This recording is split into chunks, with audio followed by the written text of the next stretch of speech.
Dear friends, Happy New Year. I wish you all good health, prosperity, and peace.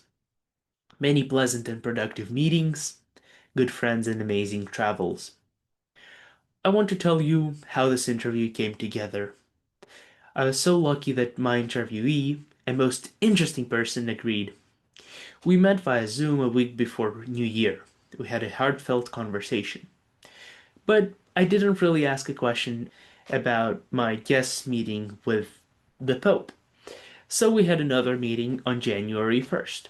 Between the first and the second meetings, I went to the hairdresser, and that is one of the differences that you can notice throughout the video. So please let me know what other differences you can find, and write them all in the comments. Thank you so much for your support, and let's go ahead and see the interview. Good morning, good afternoon, good evening, depending on when you're watching us. Have a good rest of your day. I'm Daniel Kamrov. Welcome to my podcast on YouTube.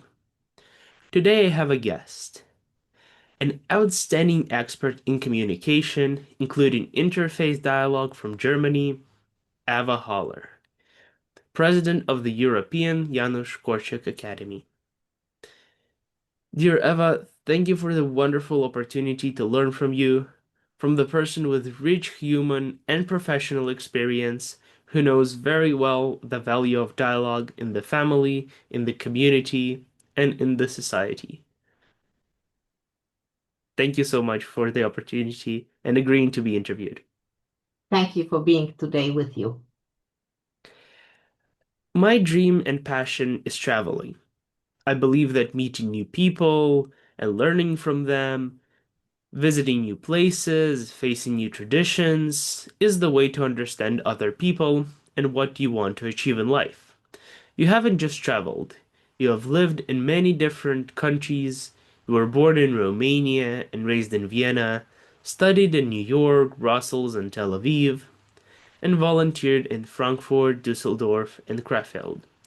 You lived in Italy for many years, and then you moved to Munich.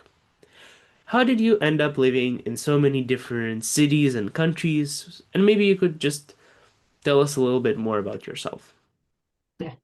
Well, you gave quite a long list of names and places and countries. Of course, I will not be able to follow up on all of them. But as you correctly said it, yes, I was born in Romania and my parents immigrated in the early 50s or late 50s rather, to Vienna, where I grew up. And there I have been going to school for quite a few years. But at that time, Vienna was not the Vienna of today. It was after the war, it was a dark city. It was very oppressive. It was East Europe. I actually hated it, to be very honest. But this is where I emigrated with my parents. So one of the big problems was that my parents did not have a status to stay for a very long time in Austria. They were not recognized as refugees. So every year the same problem popped up that my parents did not know, can they stay on? Will it be prolonged? Do they have to pack their luggage and move on? And if move on, to where? So it was a continuous problem following my parents in order to be able to build up their lives. So this is how it came about that my parents also tried to emigrate to Canada, for example. There we stayed for, I think, something like a year in Montreal. But my father, my parents did not feel well because they were somehow, if I may say, you're very European. And of course, the States or Canada is a different style of life.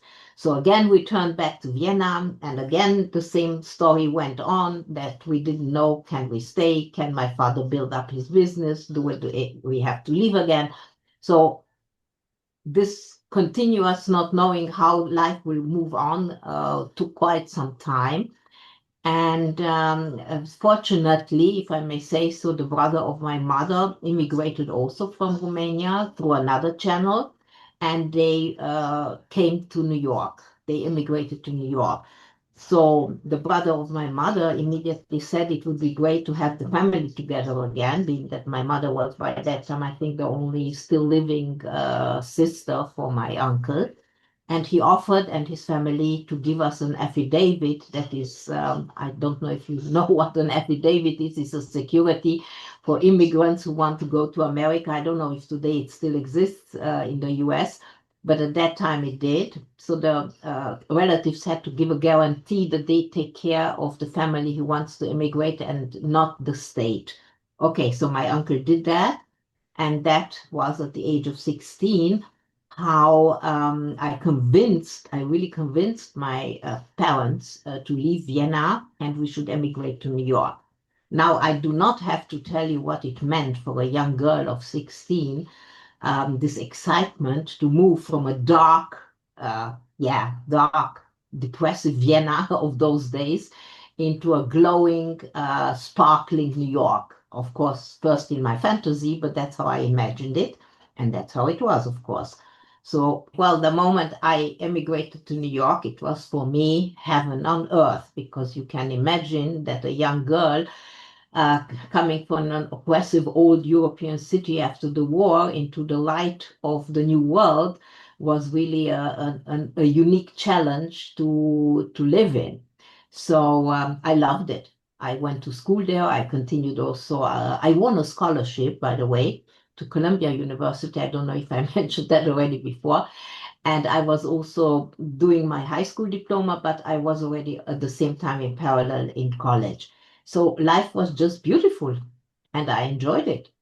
And this is also where I met in New York after the age of 16, a young man who was connected also through our families from Romania.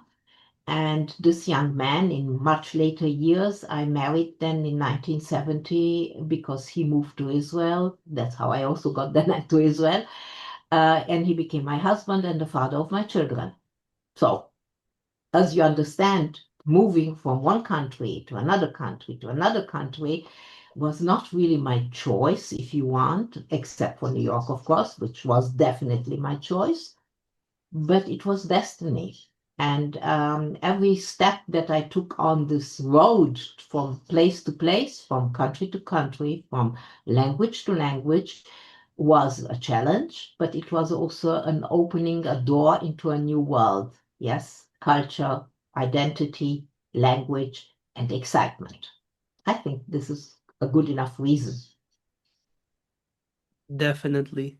I think that your story with moving in a lot of different countries by destiny is very similar to a saying that is in many different languages with the same meaning that whatever God does is for the best. And I think it is very easy to compare them and they're very compatible to each other. Uh, Definitely. Absolutely. The only thing one has to pay attention is not to miss the moment of decision and to really take the challenge and have the courage, because it needs also courage, of course, to step in and to do it. Yeah. By the way, that's a motto of mine. Do it. Just do it. that is a great motto for life. And I think that it is a very inspiring story. You are the president of the European Janusz Korczak Academy. Yes. Korczak was an outstanding Polish Jewish writer, physician, teacher, and humanist. He Yes. lived in the world in the midst of anti-Semitism, two world wars, and Holocaust. During that time, Korczak made a significant contribution to defending children's rights to respect, care, education, the right to make mistakes, and to be themselves. I'd like to quote from Janusz Korczak something that I really like a lot. Children are not the people of tomorrow, but people today. They're entitled to be taken seriously. They have a right to be treated by adults with tenderness and respect as equals. As a child, I read his book King Mad the First and the biography of Janusz Korczak.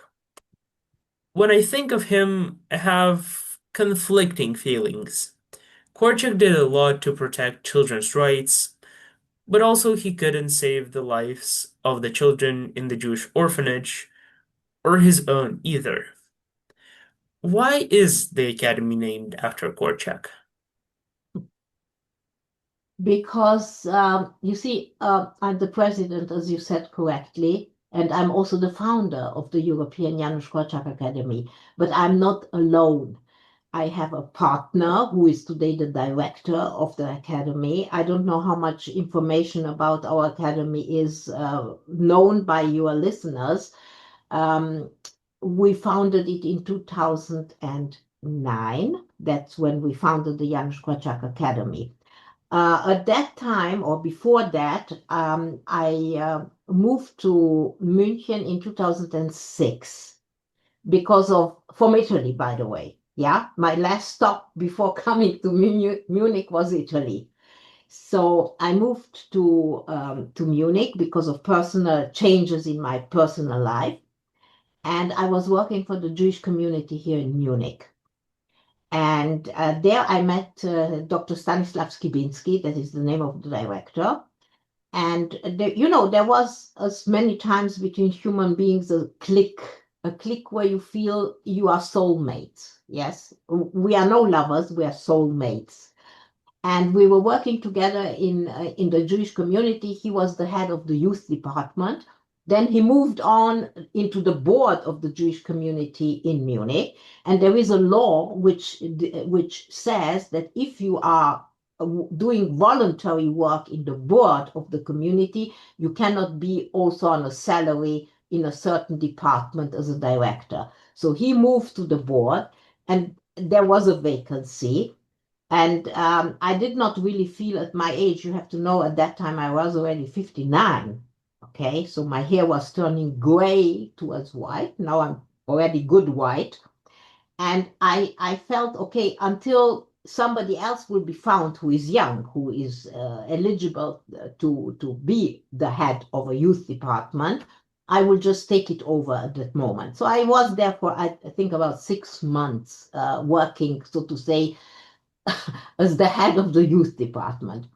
So in this time, he left, as I said, to the board. And one day he called me and said, hi, let's have a coffee together in Munich, of course. And I want to talk something over with you.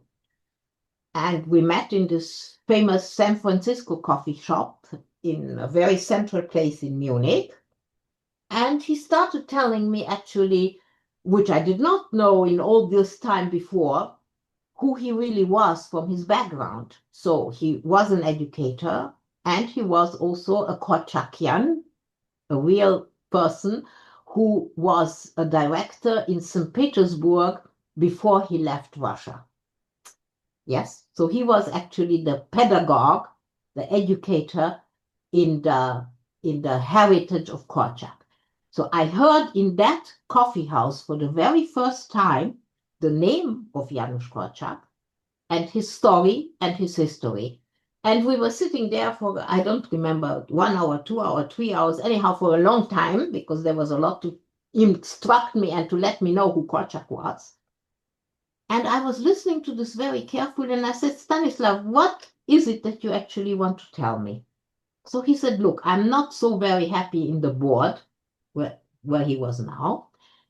I have a lot of problems, obstacles. It's not my dream to be there. So I have the dream, as he said it, to do something completely new, and to institute an educational institute without knowing exactly what it will look like or be, with the principles of education of Janusz Korczak. So I listened to him, and it's not a story, it really was like that. There was a pause between us, and I said to him, you know what, Stanislav? We are going to found the European Janusz Korczak Academy in Germany. He first didn't say either very much, and then he looked at me, said, what do you mean? I said, that's what I just said. We are going to put on its feet the European Janusz Korczak Academy, you and I. So I don't know exactly what went through his head. I just know that after this conversation, I came home to my husband and I told him about who Janusz Korczak was. My husband didn't know also about him.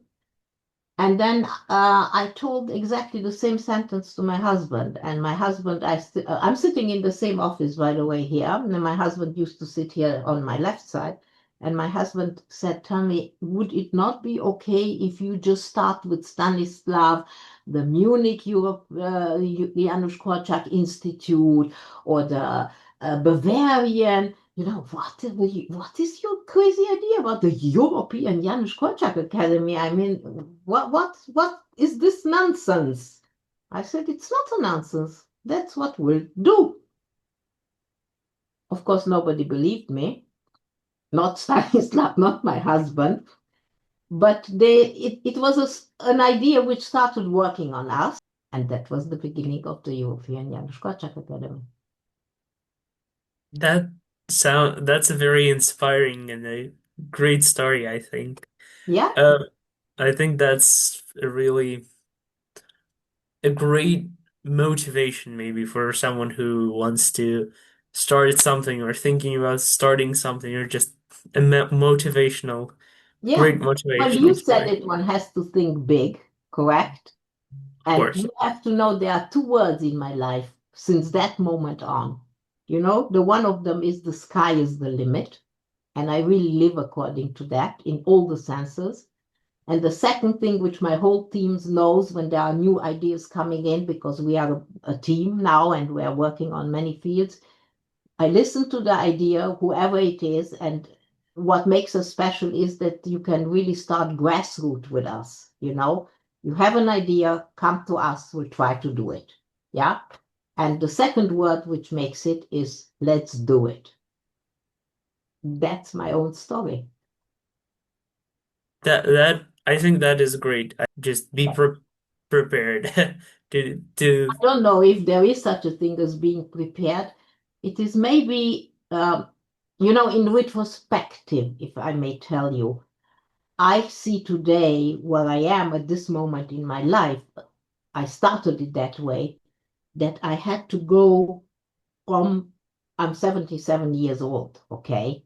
So in these 77 years, I had to do all these stops, many stops in my life, in order to be there where I have to be and to do what I am doing.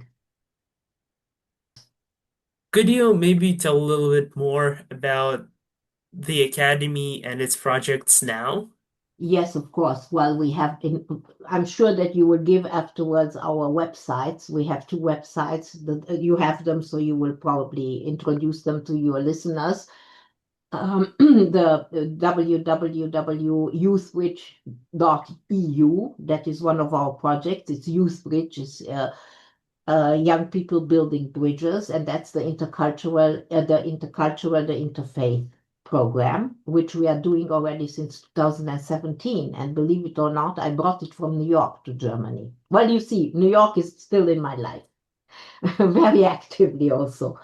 So this is a project which was actually started by Rabbi Bob Kaplan in New York after 9/11.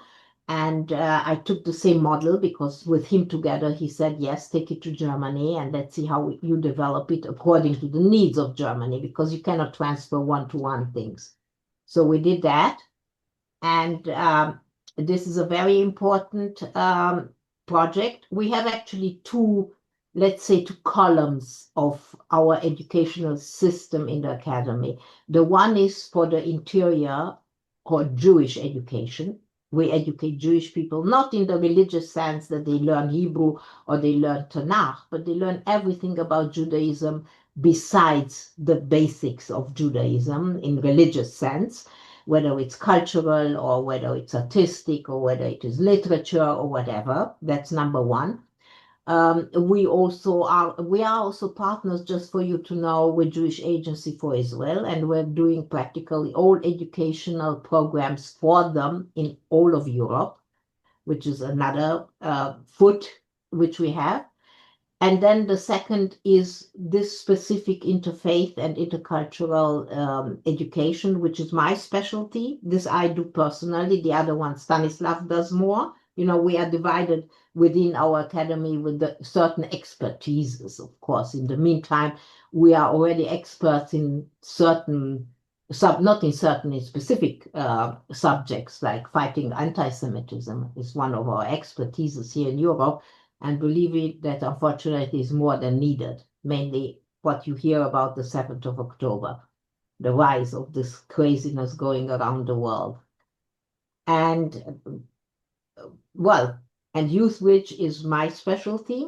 And this is a training program of 2 years, which we offer young people according to Janusz Korczak's principles of education, of respect, as you probably said already.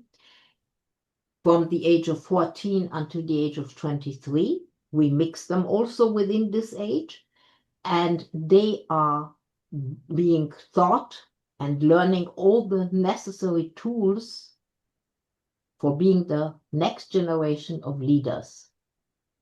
And they are not only Jewish, it's a mix of, we are not putting the emphasis on the religion, but we are putting the emphasis on their background, ethnical background, and most specifically about their motivation and ability to become the future leaders of our society. They mirror actually our society in which we live, okay? It's not religion, but it's the humanistic values of Janusz Korczak. Yes, they are all, of course, also in the Bible, because the 10 Commandments, they are for all of us. So you understand, it is something which is interwoven, so to say, between humanism and religion, without putting the emphasis on religion. Okay, so this is one of the big projects. But we have, of course, I have also specific projects only for women, where we offer women also in this intercultural ambiente a safe place to all kinds of problems which are specifically for women, for example. Then we are doing also in the Jewish sense, just to give you one example, which you probably know from Israel, the Kidon HaTanach, that competition, the Bible, the big Bible competition. Yes. So we are doing it already now for 3 years. We always start very small. We start at home in Munich, because we have 3 houses. We have Munich, we have Berlin, and we have Duisburg. So we cover all Germany for us as a Korczak houses. And we started it within Germany already for 3 years. And last year we decided to move on to the next stage, which is Europe. And we had 12 countries, European countries participating. And this year, I think we will be more than 20 European countries where all the Jewish youth will come here to Munich to do this competition of Kidon HaTanach, and the winners go then to Jerusalem. And here the emphasis is interwoven Jewishness, because here for us, besides learning about our past and about our values, the most important thing is the networking of young people. We want our young people in Europe to know each other and to rely on each other and to form their networking. So you understand, it's interwoven education. I think that is great. On the point of education that is kind of interconnected, and on that point, Janusz Korczak's pedagogical system was built on a dialogic approach kind of to education. What role does this equal and respectful dialogue play in the work of the Academy? It's present from morning to evening, from Monday to Friday, including Saturday and Sunday, the whole week. Actually, all our programs, regardless whether they are for young people, for adults, for old people, because we have, as I told you, different projects. It's all on Janusz Korczak. It's the education of respect on the same eye level, and it is based on Tikkun Olam. It is his heritage which we carry, because you asked me why did we choose his name? Because I absolutely believe that even though we are a drop in the ocean, but all of us are many drops and we can change the world. Definitely. I think that it is a very great approach to education, and I think it is very fresh in terms of traditional education approach, and it helps to build perspective, I guess, and also teaching um, great etiquette for society. Sure. Yes. And as you mentioned, dialogue is the basics for it on a respectful way. I do not have to love the one with whom I am in dialogue, but I have to respect him. And I have not to hurt him. And I have to have the emotional empathy to also understand that the other one has other needs than maybe I have.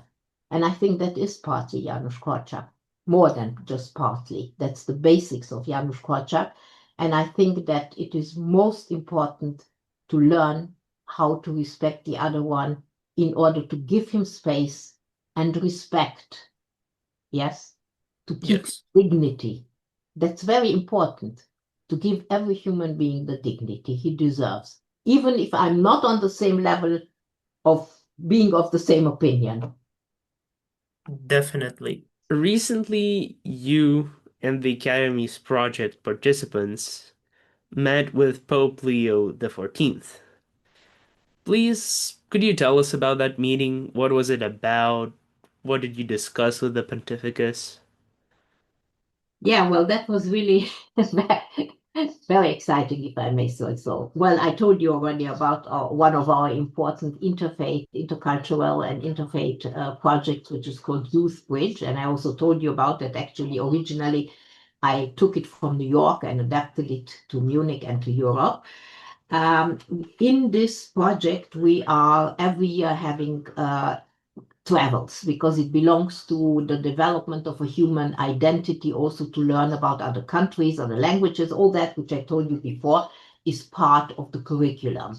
So every year we are planning a special travel to a country or to a special city or to a special historical place, whatever, with the group of the task force of the young people from Youth Wage. And last summer, we were planning, I was in Italy because I usually spend the summer in Italy, in our house in Italy. And I was in Italy and I was coordinating with the team leaders of Youth Bridge the next travel. And the next travel, we decided we should do it to Rome. Very exciting city, new pope and everything. So we were planning left, right, up, down, what we should do, whom we should see, whom to connect. Just out of the blues, I said, you know what? If already we go to Rome, we should definitely see the Pope. I said it in a joke, of course, as one just says a joke. And but somehow it got stuck in my mind. So I sat down and I wrote an email, and I found out through the internet where to direct it to the Vatican. There is such a special office which is actually doing with press, where they get all these emails, requirements, whatever. And I wrote this email saying that we are Youth Bridge, who we are, what we are doing, and we are an international youth group of different interfaith communities and backgrounds, our travel to Rome. And I think that it would be very interesting and important if we could get an audience or to get a meeting with the Pope. With best regards, and I signed my name. And I let the email go. Well, to be honest, I never in my life thought that there would even come an answer, because I could imagine it was a very special year, 2025. It was a jubilee year, and there were hundreds of thousands of people who had interest of meeting the Pope and of getting maybe into an audience with him and so on. You believe it or not, the next day there came an answer. I thought, I don't believe my eyes. And the answer was from this specific person who is dealing with these kind of requirements or, demands. that they find it very interesting with our youth group, and yes, they can imagine that we should receive audience with the Pope. And there came the suggestion, the 5th of November at 8:30 in the morning. Wow. If I didn't expect anything, then it was just that. So I called my office and I said, listen, it's not a joke. It's not a joke. Please take me seriously. We have a meeting with the Pope on the 5th of November at 8:30 in the morning. Of course, they all started laughing. But they understood that it is so, as I say it. And we moved the whole trip because we wanted, actually, we had another date for the trip. But of course, if you get a meeting with the Pope, you will leave everything and just turn the whole trip according that you should be there. And yes, and that's how we got the audience with the Pope. And the interesting thing is that we didn't only have it with the youth group on that day, we had also the next day in the office of the Vatican a very personal meeting with a responsible person for the interfaith between the religions, who was responsible for the dialogue between Jews and Christians. So we had really a present which we didn't even dream about. Now, to the picture, I think you saw the picture where I'm standing with the Pope. That's what you were talking about, and we are both laughing, correct? Is this the picture you are thinking about? Okay, so I'll tell you the background, which was really unique. First of all, I have to say, Pope Leo really impressed me because this audience was an official one and it took, I think, at least 3 hours. And to stand on your feet, because I am also a person who has to receive people and so on, believe me, to stand hours and hours on your feet, it is a very hard physical task. And he does it. He did it every week in these audiences. The second thing is, as you stepped up to him, of course, we had a present. I had a present, and the young people from my group had a present who came behind me. We stepped up. I stepped up first, and I presented myself, my name, who I am, and what I'm doing, and what the background is. He was absolutely concentrated. He listened very carefully. He acted and reacted. It wasn't just, let it, hundreds of people meeting. I'm fed up. I don't really hear, and I smile, and let's go to the next one. No, he was listening very carefully to what I had to tell him and who I am and what our task force is and what our focus is on. So in this short conversation, because you understand, you don't stand there for an hour, but for a few minutes, while telling him, I told him, we are in a very similar work. I don't remember, what did I say, work? Or in a very similar task. We are working in a very similar task. And he said, what do you mean? Well, I said, look, you are working Tikkun Olam, and he understands Hebrew, you have to know. And I'm working in Tikkun Olam. And as a matter of fact, I have to honestly tell you that I believe in miracles. And then he answers to me, he looks at me, and he laughs, and he says, me too. So you understand that everybody around us didn't understand, what are these two people there doing and laughing. We really had to laugh about it because it was just a play of words, but it was much more than that. It was a real, authentic, very human meeting without prejudices, without any kind of who is who, if you understand what I want to say. Just two human beings meeting at this point in life and exchanging something to feel in common, regardless of religion, belonging to whatever, just being human. And I appreciated it, and he also, I think. I think that is a very beautiful and inspiring story because I believe there are some people who meet the Pope, but that story itself is just great. Yeah, it was just a simple exchange of two people meeting each other that day in that place and having a nice laugh with each other. Definitely. I think that's amazing. I think that's great.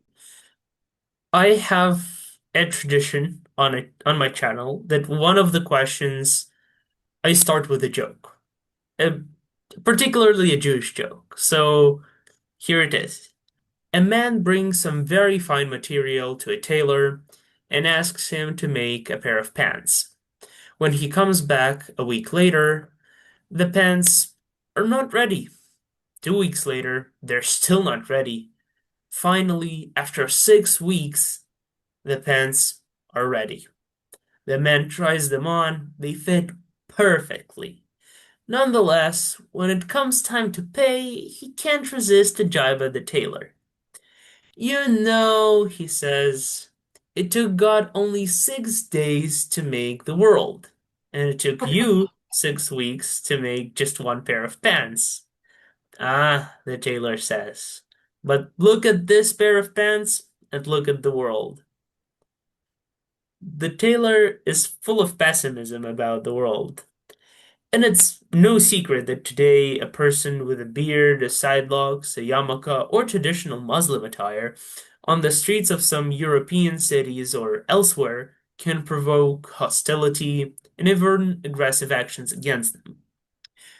What happened recently in Sydney, the mass shooting during the lighting of the first Hanukkah light, is simply frightening. I would like to ask what role intercultural and interreligious projects play in the Academy, and maybe you could tell a little more about the projects that you already mentioned that are interreligious and intercultural. And maybe you have a story of how participating in a project helps harmonize relationships between um, local people and migrants or between representatives of different faiths. Well, the story I understand very well, and I can imagine that if God is looking down on us, he is quite desperate to see whatever he sees that is going on in this world, mainly the hatred which is coming, especially again to the Jewish people again. I mean, it's just horrible, whether it's Sydney or it is Europe or it is wherever in the world. It's shameful, actually, after all that already happened. But we cannot change history. It is as it is, and we have to live with it. Well, what should I tell you? I simply can tell you that in this youth project, yes, as I told you, we have Muslims, we have Christians, we have non-believers, non-affiliated young people. As I said, we are not putting the emphasis on religion. We accept the Ten Commandments as a basic human values. And this is what we follow, the human values, regardless in which religion they are situated or embraced by. It's not always easy because human beings have feelings, they have families, yes, and we were also very unsure about how all this project, for example, will develop after the 7th of October. Yeah. But I have to tell you, which I give all the credit to the young people, because we are now at the 8th task force. That means every 2 years there's a new task force finishing. We are certifying them. We have now more than 300 young people whom we educated. And these young people are coming from the very various communities, very many languages, which is, of course, a fantastic asset. And they learned how to communicate with each other in this Tikkun Olam respectful way, and they take it back to their communities. And you see, this is actually the big surprise.